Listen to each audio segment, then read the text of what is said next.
All right, well, we had a little, technical difficulty, and these are the things that happen sometimes during live television. But before we get to our guests, by the way, the Nets are on the road, and they defeated the Denver Nuggets 112-89. But at home last night in college basketball, LIU lost to Central Connecticut 86-82 in overtime, so they have been bounced from NEC contention. But St. Francis College defeated Bryant 62-59. They will play FDU tomorrow, so they will move on and they will get a spot in the NEC, maybe 4th or 5th seed. But joining me is a team that is all too familiar with winning championships, and they won their conference championship a couple of weeks ago. They won St. Joseph's College right around the corner here. They defeated Vaughan College to win the Hudson Valley Intercollegiate Athletic Conference. And joining me is the head coach in his 13th season, Coach Joseph Cocozello. Coach,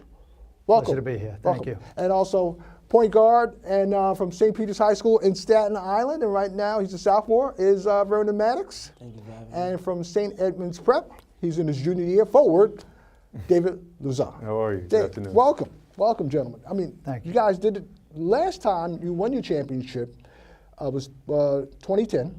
You defeated Vaughan College, and this time you defeated Vaughan this time. Just the way it worked out. Berkeley's been pretty strong in our conference. He brought in a couple of players that stayed there for a few years. And, the one thing I'm proud of is that we're consistently there. Mm-hmm. We don't take years off. We get there. All right. You also won your last 9 out of 10 games towards the end of the season. Yes, and, proud of that. The one loss we had was the College of Staten Island, who was ranked in the top 25 Division III. And, it's a bold statement, but I'll say they're one of the best teams that I've coached against in my college career. Right. Now, gentlemen, you guys have come to St. Joseph's. You're in your sophomore year. You're in your junior year. Coming here, you knew that you would not have home court advantage. I know the education is important, but secondly is basketball. Knowing that you would not have home court advantage, you were going to be road warriors. So wherever you laid your hat was his home. There was a song about Papa was a Rolling Stone. Remember that? Right. So remember that wherever you laid your hat, wherever you put your basketball was your home. How did you guys feel knowing that going into this program? Yeah, well, for me, Vern could say the same. We didn't really see it as an issue or problem for us because we knew that, a gym was coming. And one is coming next year, so that's important for us. But we knew that one was coming, that we wouldn't be there for too long. So we're tough guys, and we're a tough team, and we know that road games are always important, and that playing on the road is, those games are especially important because we have to, play against crowds that are yelling at us and, trying to get us off the court. But it wasn't too much of a big issue. Yeah, well, we got a bunch of guys that work very hard inside the court, in the classroom. We all stick together. We're like a family. So the gym was never really that big of a deal. We always have our families there supporting us, my mother, his mother. They might as well be on the court with us. They're so supportive. So playing at Brooklyn Tech was never really a big issue. As long as we stick together as a family and work hard, we'll be okay. As far as playing this game also, Coach, did the effects also get on other parts of the campus, as far as the people feel it throughout the campus? As far as you guys are going for that championship, was that support there? What I will say is, on a Division III level, you don't get the greatest crowds in the world. We have a great atmosphere for our home games. We played St. Joe's, Long Island, packed house. John Jay senior night, crowded. You really get a nice atmosphere. And what I'm excited about with the new facility for next year is the seating capacity is not going to be great, and that's going to continue to give us that great atmosphere. Because if you could hold 2,000 and you're only putting 200 in the seats, the atmosphere is not great. It's sort of hollow. So, do you have a name for it? Is it called the Bears Den, or what? What are you going to call it? I believe it's Hill Hall, after President Sister Elizabeth, and our athletic director, who pretty much spearheaded a lot of what happened. It's going to be the Frank P. Carbone Gymnasium. Also, as far as fact-wise, bare facts, some of the things I was checking out, you guys shot 65%. That was the highest percentage in the team history? In the final game. Yeah. We had gone undefeated in the conference. The closest game was 15 points against Vaughan. And, I know David, Mike, Vern, they sat quite a bit to end that game. We had a comfortable lead. There was a little bit of pressure going into the tournament this year because we were expected to win. And I think these guys took any excitement or any drama out of the final because it was 9-8. The next time I looked up at the scoreboard, it was 27-11. Now, Dave, you're the most valuable player of this tournament, champion of that game. Yeah, thank you. How's that feel? It feels good, but I personally don't believe that I would have gotten that without his help right here.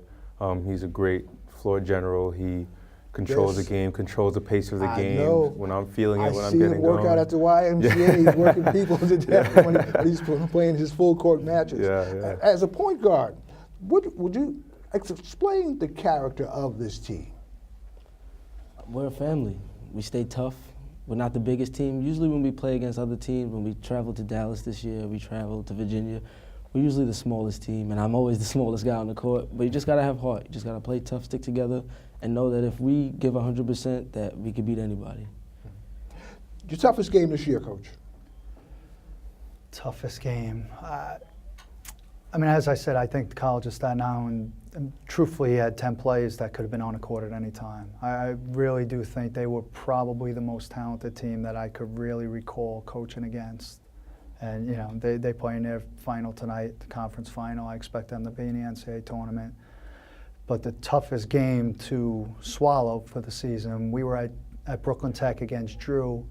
We were down early, and we fought back. The whole game we were fighting from behind. We managed to take a lead and build on it. I think we were up 12 with about 4.5 minutes left, and we weren't able to hold on. Now, I hear there's quite a family relationship going on between Vernon and yourself. Explain that. Well, Vernon's the younger brother of Vernon Maddox, who I taught in grammar school. And then obviously Vern came up. I taught him in grammar school as well. Went to the same high school, St. Peter's, that I had graduated from, same high school coaches. So, you know, there was a relationship there. I think that was part of what got Irv there. And, you know, we were fortunate enough to get Vernon in as well. And St. Peter's is one of the best high school teams one of the best high school teams, period, in the city, especially in Staten Island. Yeah, this year they're having a great year. They got a double bye into the quarterfinals of the AA playoffs. So, you know, very good year they're having this year. Now, you got bypassed, right, for the NCAAs or? The NCAA didn't come out yet, Division III. There's a Pool B bid that technically we still are in contention for, but there is a conference in the South that has 7 or 8 teams that does not have an automatic bid yet. I believe Oglethorpe is one of the teams in that conference. They're pretty powerful this year. So even though they don't have an automatic bid, it looks like that conference winner might get the Pool B bid. All right. Next year, gentlemen, hopefully you get that bid, but next year, how's it look? Well, one of the goals that we set from now is we're trying to go undefeated next year.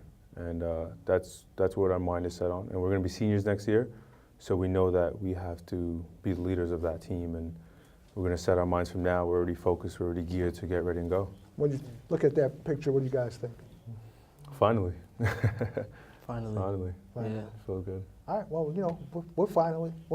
Bro, thanks for coming. Thank you. Thank you for having me. Thanks, Thank you. Coach. Appreciate Thanks, it. guys. Thank All you. right. Thank you. All right, Appreciate cool. Just ahead, artist and philanthropist Danny Simmons, he and his brother Russell created the Rush Philanthropic Arts Foundation. And who better to explain what it's all about than the brother Simmons?